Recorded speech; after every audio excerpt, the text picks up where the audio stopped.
One young man came over to the United States of America from Kazakhstan, a country of the Central Asia. His name is Ziyat. He is blind now. He cannot see anything and even colors. His eyesight was lost as he grew up. He is learning English as a second language in intensive English program of Indiana University at present. There are some things supporting his English learning: teacher's voice, textbooks written by Braille, and a personal computer makes letters a sound. Okay, my name is Ziyat. I'm from Kazakhstan. My home city is Almaty. It's the biggest city in Kazakhstan. I was born with partial sight. I could see maybe 60–70% of normal vision I had before until my nine years old age. After that, my vision was getting worse and worse, and during 8 years, I've lost it totally. Yeah, I use many kinds of assistive technologies. To study, I use usually a screen reader application. It allows me to read, to access information in computer. It will help you absorb new information on that topic. End text box. Fill out this questionnaire. After you read the text, look at your answers to see if you are at risk for heart disease. 5. Table questionnaire for heart disease. So all the materials that I use in class, any handouts, all the books, have to be sent to the library where they have a center for adaptive technology. And they take the materials and translate them into Braille. And it takes a while. It depends on how long the material is. It depends if there's graphics or charts or things like that. It can take longer. They say on average it takes about a week to translate something, but that's usually for like a chapter of a text. They can usually do just like a sheet or two maybe in a couple of days.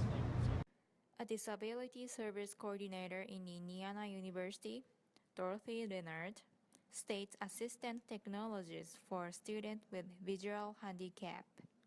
Typically, the two ways of getting information to somebody who has very little usable vision is either Braille or what we refer to as formatted electronic text, where there is software programs, and there's a couple of different choices of that, but there's software programs that will read everything, text and everything else on the screen, icons and all of that. The reason I say formatted electronic text is because you can't just simply take something and scan it and do optical character recognition, because then you have this unstructured mass of words. And if you think about how those of us who have sight read, we skim, we find the beginning of a paragraph, we find headings, quickly, and we don't read a page typically from the very first word on it to the very last. And also I use Braille transcript for reading. Braille is a tactile write system used by blind people. The Braille characters are small rectangular blocks called cells that contain 6 tiny paper bombs called rice dots. These rice dots are important because they are the tactile test part that blind people need for reading. Using these types of assistive technology takes me much more time, because reading, for example, in Braille, does not allow me to scan the reading, it takes me more time, yeah. After a long search in United States and other English-speaking countries for the university that can help him learn English, Ziyat chose Indiana University. The IU makes the the best uh, um, the best environment for disabled people, I think. When I started to seek for to look for school to study English, I spent a lot of time to find the to find a university which can provide such types of assistive technologies. And at the end, I've decided to go to Indiana University.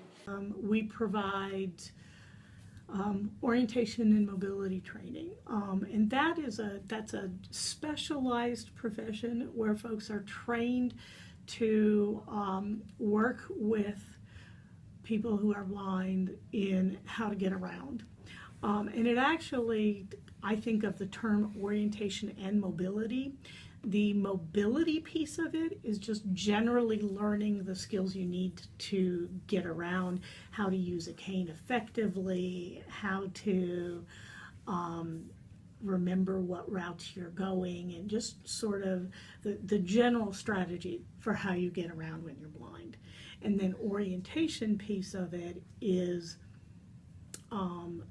when you're in a new environment, even if you have really good basic skills for getting around, it is very helpful to have somebody that knows how a blind person gets around. The blind student Ziyat feels difficulties when he takes IEP classes in English. Teachers are also challenging. The biggest difference is having to prepare the materials ahead of time, and the other thing is I try to read everything out loud so that he can hear what's going on. Sometimes the program he uses doesn't work efficiently, and the other thing obviously is just having a blind student. The other students work with him a lot more to help him get to places. They help guide him to the other classrooms. So those are the three big differences, I think. Well, I think it's really great that Ziyat can come to the IEP and study. I heard that he searched a bunch of different universities trying to find a university that would actually do this for him, translate all the materials, that has sort of this adaptive technology center, which is pretty cool. I think it's nice to have, the diversity, to be able to have students see other, students who have disabilities but who can function, who can participate in class. I think it's a really great thing. And Ziyat's a great student, so it's nice to have him in my classroom.